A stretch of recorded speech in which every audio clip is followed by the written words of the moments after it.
Welcome to reading fill in the blanks, what we call select from options. The official name for this type of question is reading and writing fill in the blanks. However, to avoid any confusion, we simply call it what it is, which is fill in the blanks by selecting from the options that have been given for each blank. This is the introduction session, and we'll go ahead and see what this question type is about. You'll get 5 to 6 questions of this type.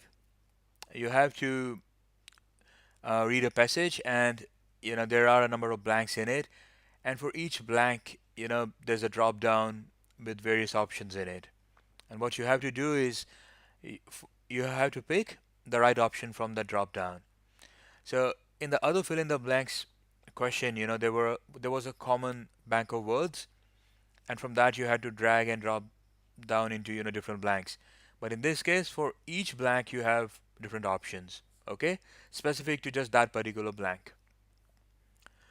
So that's what you have to do.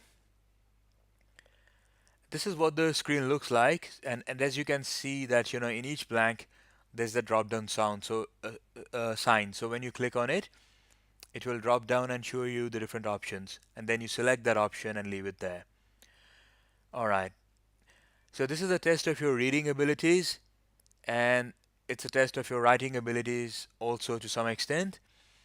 So writing, because from those different options you have to be able to pick uh, the word with the correct grammar, etc. And then reading, because you have to be able to understand the context of the passage, the meaning, and how those different words they complete that meaning.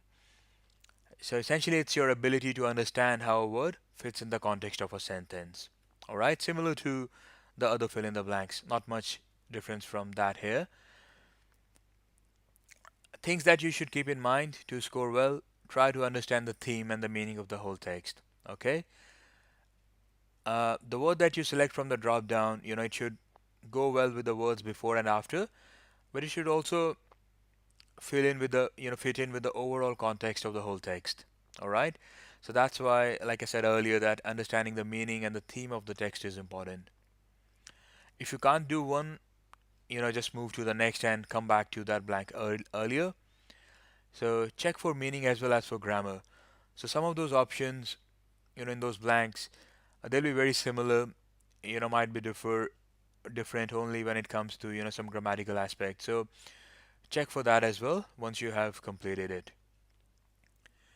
All right, so with that, I think you're ready now to start practicing.